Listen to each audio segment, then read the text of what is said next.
Bueno, entonces el día de hoy veremos patología benigna maligna del ciego. Soy el doctor Rodrigo Azamat Almanza, del R1 del departamento. Para este tema, esta clase, fue el doctor Matías Salinas Chapa y el doctor Adrián Antonio Negreros Osuna.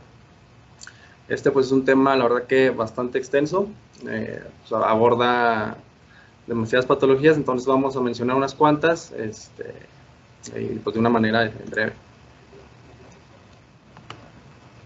El contenido pues lo vamos a dividir, vamos a dar un breve repaso de la anatomía del ciego en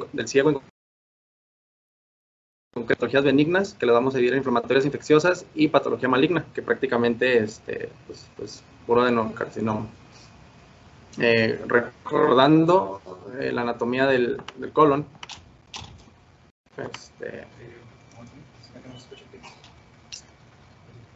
Pusiste, a ver.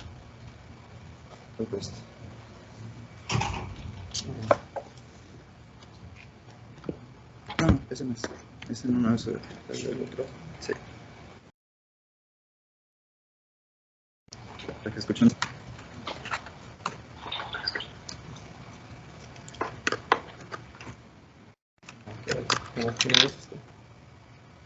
¿Ahí no cabe? De hecho, si lo puedes quitar esto, ya no tienes que ponerlo para acreditar. Entonces, retomando, tenemos el colon, que normalmente lo dividimos en 8 porciones.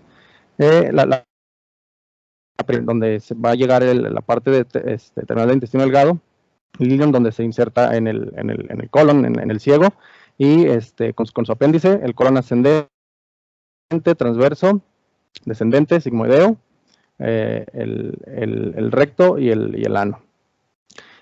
Como sabemos, se encuentra ubicado en la fosa ilíaca derecha, y en particular en el ciego, en su cara posterior-medial, vamos a tener 2 inserciones, como ya lo comenté, el ilion y el apéndice. Bueno, viendo de esta manera, pues recordamos que se encuentra aquí en fosa ilíaca derecha. Normalmente puede estar un poco más hacia arriba o más hacia abajo, pero generalmente pues siempre lo encontramos en fosa ilíaca derecha, y tiene ciertas particularidades, donde vamos a ver que una parte de la parte inicial del colon no está adherida, no tiene ninguna fijación. Solo la fijación como tal que va a tener con el ilion y el colon, y unos apéndices que vamos a ver, unos pliegues, perdón, que vamos a ver más adelante. También otra particularidad, pues, es que tenemos la válvula ileocecal u orificio, o sea, que es el orificio ileocecal, que está compuesto por unos labios, tanto el superior como el inferior, y donde se juntan estos nos van a formar comisura anterior y comisura posterior.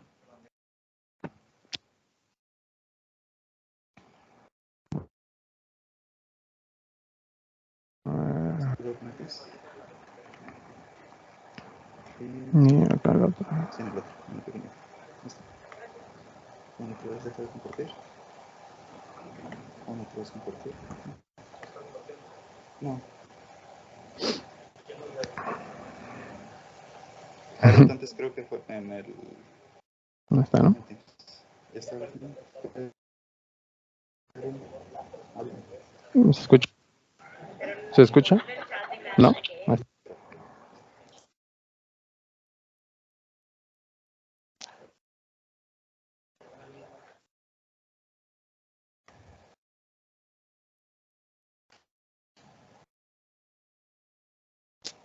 ver, un segundo.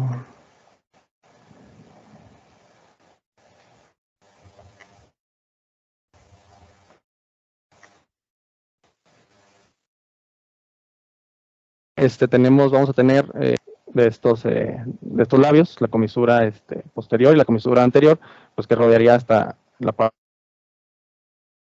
anterior del ciego, que nos, o sea, esas comisuras se continúan con estos frenillos.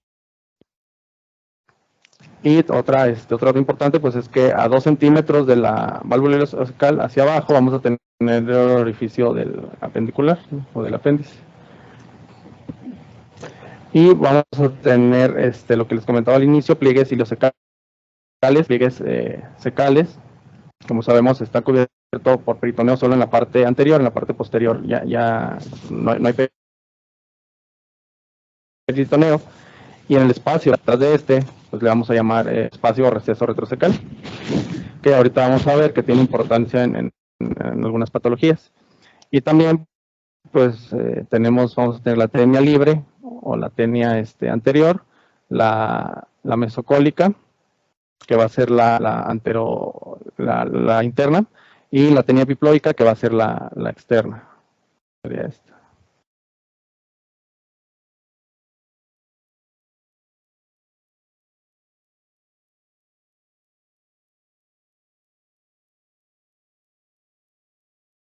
Y bueno, pues una vista muy semejante al cuello del útero. Y esta que les mostraba anteriormente se ha descrito anatómicamente en cadáveres, por lo que pues ya pierde su tono, entonces pues pierde la forma que vemos aquí. La verdad es que lo puedes ver en las dos maneras. Lo vemos comúnmente en el TAC y a veces tiene esta forma, pero muy en donde darle para atrás parece más como un par de labios que se extienden los frenillos y todo, es bien común que lo veamos así. La unión normalmente en los labios, la submucosa, va a haber grasa, va a estar sustituida por tejido graso, que lo vamos a identificar con unidades Hounsfield negativas y que nos va a servir muchas veces también para localizar el punto exacto donde está la válvula ileocecal y de ahí irnos hacia abajo para determinar el origen del apéndice cecal.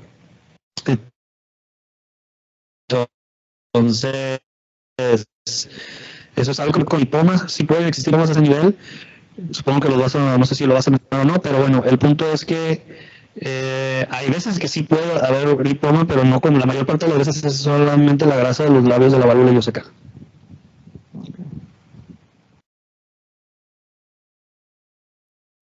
Y bueno, importante la irrigación de la misma región. Tenemos, pues va a haber, todo el aporte va a ser a partir de la superior, la cual nos va a dar dos ramas. La arteria, pero nos va a dar una de sus ramas, la arteria ileocólica, que es esta, la cual se va a dividir en dos, en la cólica, la cual se anastomosa con la cólica derecha, y la otra rama será la rama ileal, la cual va a regresar y se anastomosa con la mesentérica superior. Y esta rama ileal nos va a dar distintas ramas a este nivel. Dos principales, la anterior, la cecal anterior y la cecal posterior, la que aporta más flujo. Y también a este nivel nos va a dar las ileales distales, que van a buscar, y de esta va a descender y se dirige la apendicular, que va a discurrir por el mesapéndice.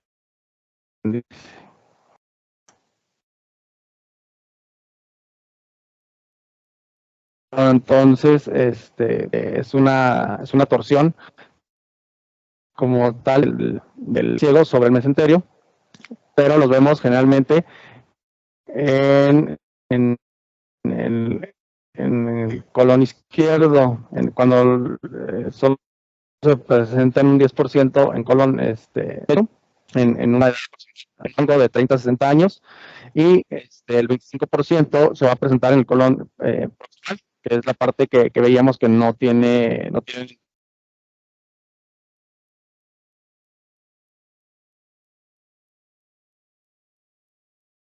variantes, pero de la cual la primera es que va a haber una rotación sobre el eje axial del mismo ciego, y la segunda es del y tenemos otra variante que se denomina como báscula cecal. Variante, hay un repliegue hacia anterior, o sea, anterior, hacia arriba y hacia adelante, anterior y posterior, anterior y hacia arriba, y esta nos va a permitir, o sea, no va a dar la clínica como tal de una obstrucción intestinal, precisamente porque simplemente está plegada, no hay una rotación y no está viendo una afección pues, de las estructuras y de los sanguíneos. Y clínicamente, pues nos da una obstrucción, pues siempre se escribe el típico signo del grano café. En este caso, vamos a ver en estas radiografías dilatación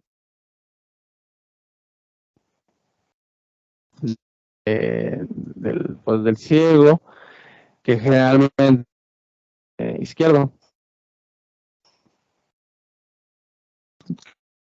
que puede haber dilatación y puede haber un poco de gas en el colon ascendente, o que se va a hacer esta dilatación.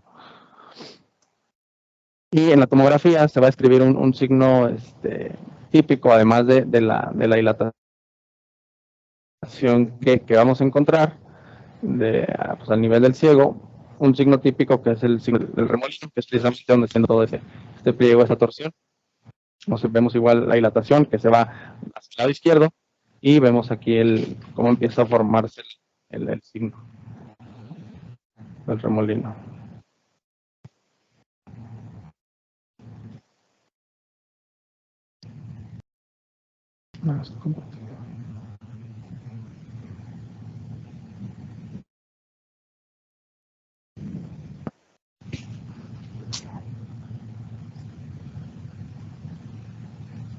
Como vemos aquí en esta tomografía axial,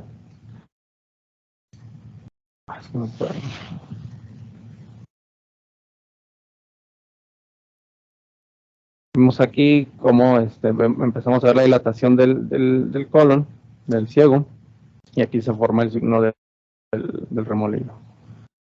Igual en esta imagen, la dilatación del lado izquierdo, y vemos cómo se empezó a formar el remolino y dilatación Otra de las patologías que vamos a presentar, Pero ¿por qué? O sea, ¿por qué se da el vólvulo cecal? ¿En cuál paciente? Pues tiene que ver sobre todo la alteración, o sea, pues estas variantes anatómicas que no tengan la fijación. Digo, porque normalmente está pegadito, no está pegado hacia atrás, tiene nada más anterior peritoneo parietal, pero está adherido por los pliegues a la pared posterior. Cuando se da el vólvulo es porque el paciente tiene una predisposición anatómica en la que el ciego, para empezar, es muy largo, y a veces tienen hasta su propio mesociego, ¿sí? Y eso es lo que le permite tener esa basculación que mencionabas. Algunos nada más tienen, puedes verlos, como tú dices, plegados superior y anteriormente, pero hay unos que sí dan la vuelta. Regresate las placas, por favor. Incluso en las placas puedes ver, esto de aquí es la entrada del hilo terminal, ¿sí? Y que termina del otro lado. Normalmente aquí esto, parte inferior del ciego, se voltea, o sea, se tuerce sobre su propio eje y a veces sube también, entonces queda la parte inferior del ciego acá arriba. Esto de acá sería la parte del lado derecho y esto de aquí sería la parte del lado izquierdo, ¿sí me entienden? Fuera también un frijolito, ¿sí?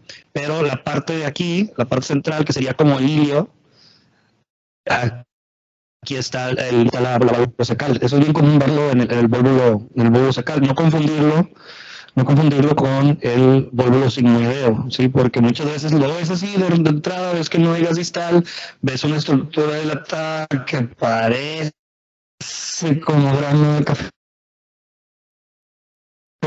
pero no es lo mismo. Hay que ver, o sea, aquí convexa de un lado y que del otro se vea esta parte que está comentando, que es en realidad el sitio donde entra el es la clásica del módulo iliocecal para que lo sigmoideo. Gracias, maestro. Bueno, y es por eso que cuando se da ese pique, pues por eso termina hacia línea media o hacia el lado izquierdo.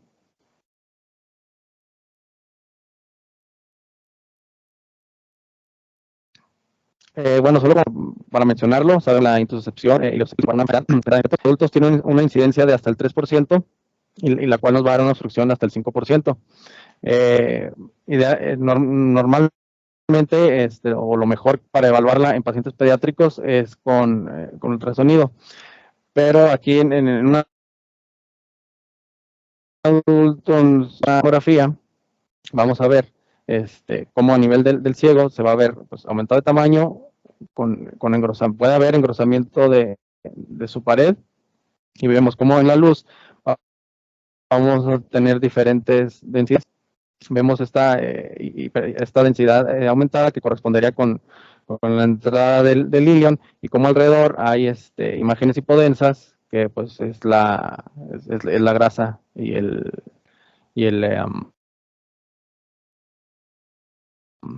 mesenterio.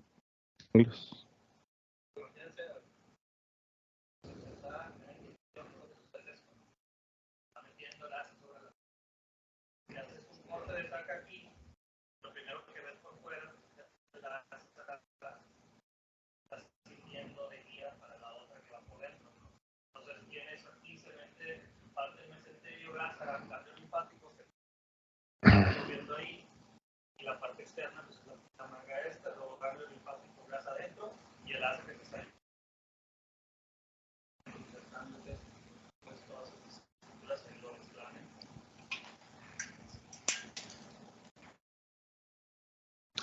Y bueno, pasando a la parte inflamatoria, podemos tener tanto la CUSI y Crohn. Generalmente sabemos que CUSI va a afectar el lado izquierdo. En muy poca frecuencia va a presentarse del lado derecho, y si lo hace es pues como una pancolitis, donde nos va a dar una inflamación extensa y difusa, la ulceración de y pues asociada a la pancolitis, como les decía. En Crohn, pues va a afectar generalmente pues, toda esta región ileocecal, con un engrosamiento de la pared hasta 2 centímetros. También va a haber una estratificación mural con signo en diana, alteraciones de la grasa perientérica. También se asocia con adenopatías y pues generalmente vamos a ver algunas complicaciones, como por ejemplo aquí en esta tomografía coronal vemos a nivel cecal como hay un engrosamiento de toda la pared del ciego. Este es CUSI. También vemos como hay aquí edema, y en algunas ocasiones se puede asociar con líquido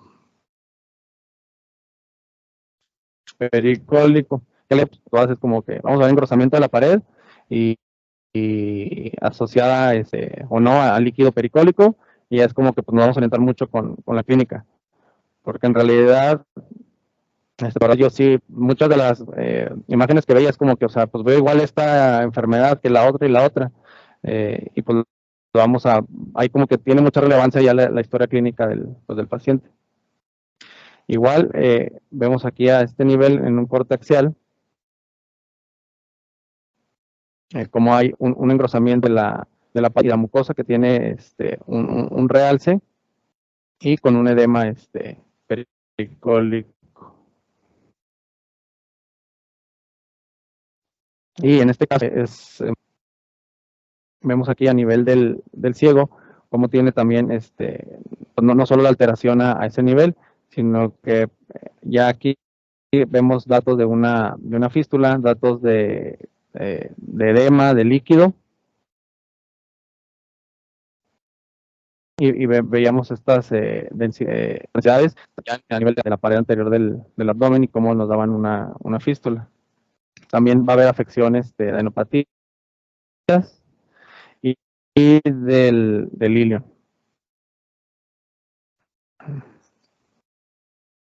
Vemos aquí cómo tenemos el ciego con el engrosamiento de la pared, de la mucosa y afección de todo pues todo lo que circunde a la región. Líquido libre y el edema. Otra de las patologías que vamos a encontrar, no de manera frecuente, es pues, la diverticulitis. También sabemos que afecta sobre todo el lado izquierdo. Cuando la tengamos presente, pues va a ser siempre, pues, tenemos que hacer el diagnóstico diferencial con apendicitis. Podemos presentar divertículos verdaderos y falsos. Generalmente, cuando son verdaderos, es de manera congénita y frecuentemente es 1 o 2. Y cuando tenemos múltiples, pues van a ser falsos, que no va a haber muscular, y presentan del lado, cuando los vemos en ciego, generalmente los podemos ver a nivel de todo el colon. Y vemos estas tomografías contrastadas. Aquí vemos cómo hay a nivel del colon, vemos cómo hay una imagen que realza. Pues sería en este caso el divertículo parcial. Vemos cómo está el contraste a nivel del ciego. Vemos aquí en el apéndice el contraste y vemos aquí esta imagen redondeada que es una fuga del contraste que corresponde con el divertículo. De igual manera en esta región, en esta topografía y también acá. Como vemos es que está el colon, que aquí no sé si esta imagen lineal correspondería con un engrosamiento de la mucosa, un realce de la mucosa, y acá vemos la fuga del medio de contraste. Otra de las entidades que nos afectan, esta sí es una entidad que nos afecta propiamente esta región, es la tifilitis o colitis neutropénica, que es un proceso inflamatorio necrotizante que se va a presentar en pacientes con neutropenia, menores que tengan un conteo menor a 500 células, y tiene una triada con de celdonal y la neutropenia. Aquí vamos a ver, pues, como ya lo mencionábamos y lo vamos a ver en todos lados, un engrosamiento de la pared, generalmente asociado al líquido pericólico y en estados más avanzados, una neumatosis, necrosis y perforación.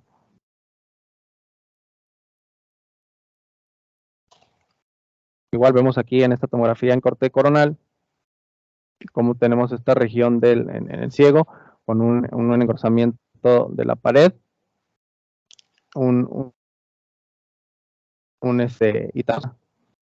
y un edema perilesional. Y también vamos a ver una imagen característica donde vemos aumentado de tamaño el ciego, bueno, en este caso todo el ciego y colon ascendente, el aumento en el engrosamiento de la pared, y vemos también cómo realza la mucosa.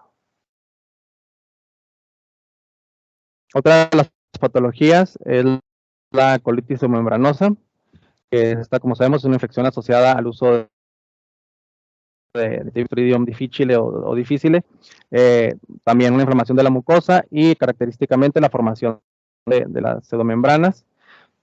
Se caracteriza por tener una distribución difusa y solo del 5 al 15% lo vamos a ver en el ciego. Presenta una clínica típica y vamos a ver el engrosamiento de la pared con los bordes mucosos irregulares, la hiperemia de la mucosa, dilatación colónica y en algunos casos puede haber una citis y como complicación pues un tóxico.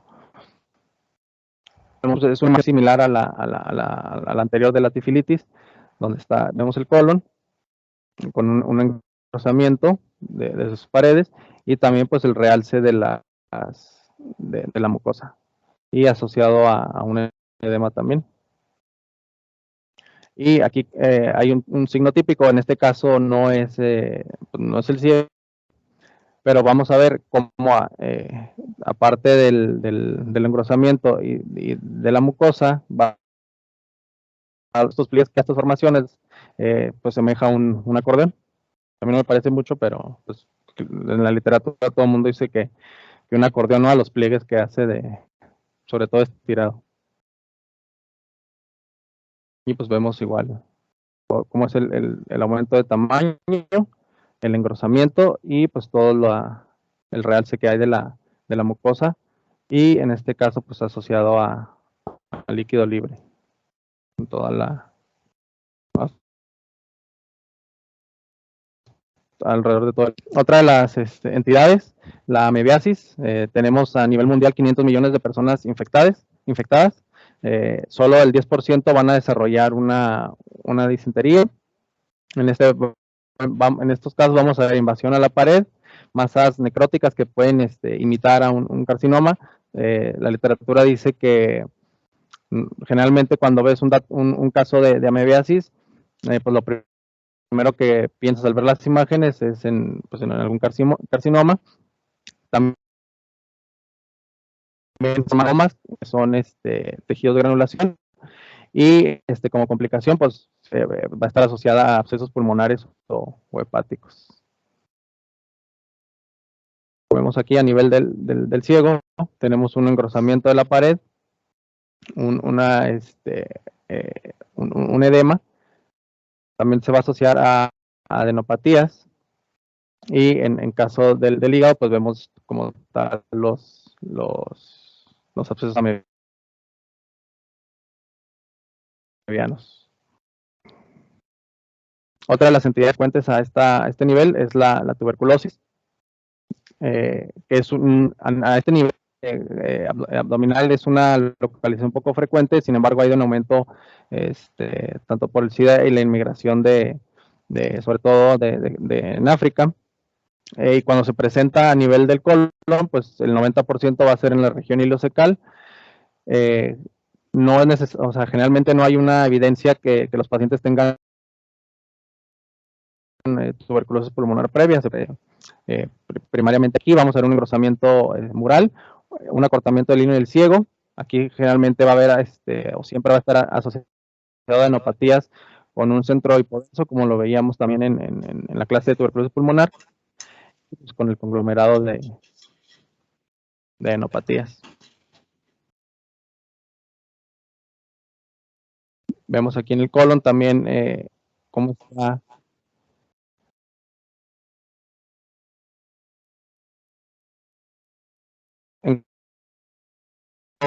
no sé cómo decirlo, pero me parece como si fuera de adentro hacia afuera. El engrosamiento era como que de toda como circunferencial, y pues siempre asociado a las adenopatías.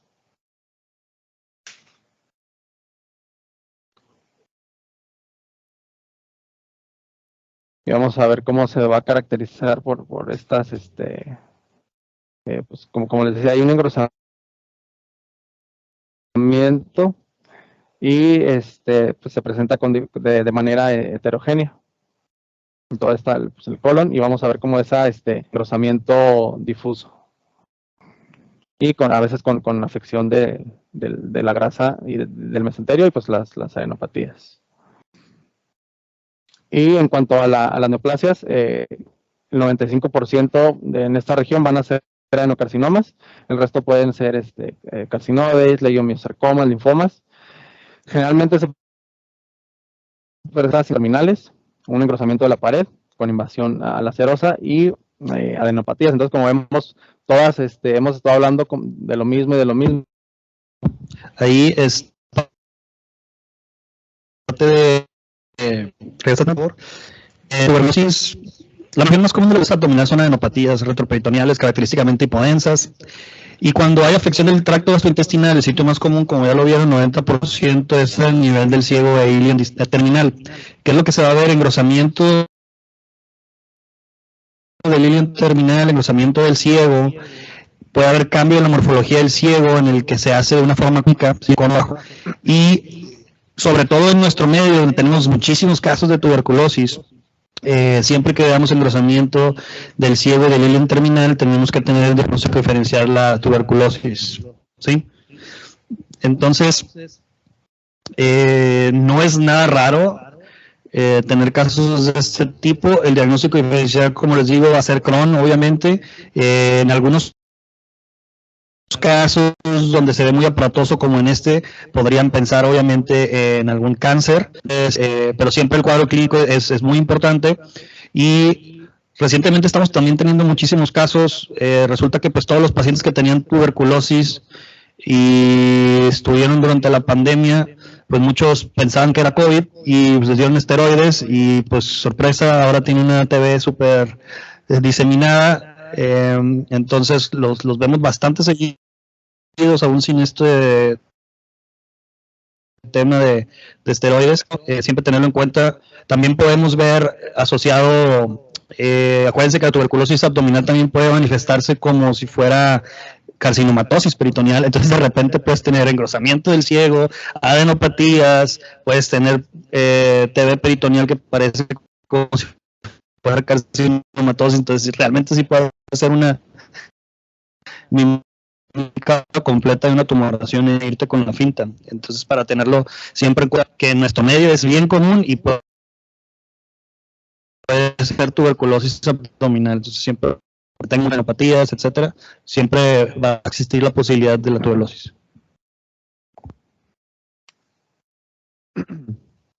Entonces, como veíamos, realmente el diagnóstico diferencial lo vamos a hacer entre muchas de las patologías que hemos visto porque presentan muchas características similares. Entonces, en este caso es un adenocarcinoma. Vemos como hay un engrosamiento de la pared y vemos una imagen hipodensa, pues que está aumentando el tamaño del mismo. En este caso, pues es muy aparatoso y es una lesión muy grande. Vemos, pues es una imagen, o al menos me parece similar en este caso a la que veíamos por ejemplo, aquí con la tuberculosis. Y que también pues, se va a asociar a adenopatía. También lo vamos a ver como masas intraluminales, como vemos aquí en esta imagen hiperdensa, igual de esta manera, que generalmente puede ser intraluminal y ir avanzando, infiltrándose hacia la pared y hacia la serosa. Y pues esto sería todo. Son las referencias. Por atrás. Digo, ahí en el salón, ahí pueden observar cómo el ciego, pues hay una extensión extramural y hay una invasión acá hacia la pared, al músculo ilíaco. Siempre hay que revisarlo muy bien. Fistulizaciones hacia la pared también puede haber. Muchas veces el ciego pues está muy cercano porque no hay asas intestinales ni nada. La parte más central es la que tiene más distancia, pero hacia los fosas ilíacas es muy que no hay invasión ya directa a los músculos. Acá lo hemos visto muchas veces. Fíjense aquí, si el tumor hubiera estado aquí, pues rápido hubiera invadido ahí los músculos oblicuos muy fácilmente. Acá se fue para acá atrás, pero casi siempre cuando vemos cánceres en esa posición, muy comúnmente tenemos invasión en la pared rápidamente, lo cual cambia obviamente el pronóstico mucho. Entonces, pues en resumen, básicamente las infecciosos, así hay varios diagnósticos diferenciales siempre. Tenemos que tomar en cuenta mucho la historia clínica, como siempre les digo, o sea, hay que saber por qué viene el paciente, si hay datos de hematoquesia, si hay datos de anemia, que te hable algo ya más crónico, si tiene infección pulmonar o no, afección en otros lados, etcétera, para ir pensando en cosas distintas. A veces yo creo que cuando empezamos, sobre todo en R1, pensamos como que nada, pues que puede ser todo. Pero no, no puede ser todo. Puede ser todo si no hacemos un trabajo, si nada más nos quedamos con la pura imagen y no vamos más allá, o no vemos el laboratorio, no vemos, pues sí, puede ser todo, pues una imagen, pues a veces una TV puede parecer un tumor puede pasar una TV, pero la historia clínica nunca va a mentir. Sí, o sea, entonces siempre hay que ir más allá. Si no sabemos, si sabemos que puede haber varios diagnósticos, hay que ir a buscar la historia clínica del paciente, ¿sí? Nosotros pedirle al médico tratante que baje, que vea el estudio con nosotros,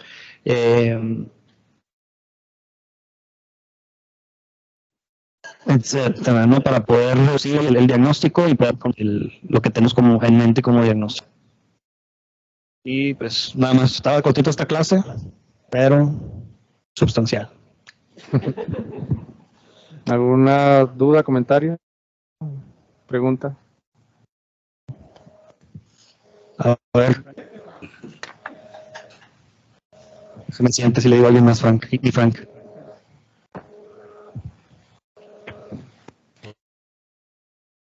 Respecto a la intususcepción, bueno, es más común en paciente pediátrico por la inmadurez, ¿verdad? Intestinal. Y usualmente son tratamientos conservadores. En el adulto, cuando sucede, siempre hay que considerar que la etiología de esa intususcepción es de origen neoplásico. ¿Okay? En estos pacientes, pues el tratamiento es quirúrgico y muchas veces tal vez no lo podemos ver en la tomografía, pero ya cuando mandan la pieza a patología, pues resulta que muchas veces ese es el origen de la intususcepción de adultos. En el paciente hay que ir a buscar el punto más distal de la asa que se está intususceptando, y normalmente en la punta vas a observar alguna lesión, una neoplasia, puede ser un lipoma, puede ser un carcinoma, puede ser una intraluminal, puede ser cualquier tumoración que esté sirviendo como punto de anclaje, una masa que sea lo que está haciendo que le a la otra asa. ¿Okay? ¿Algún otro comentario? Bueno, eso es todo. Gracias. Gracias.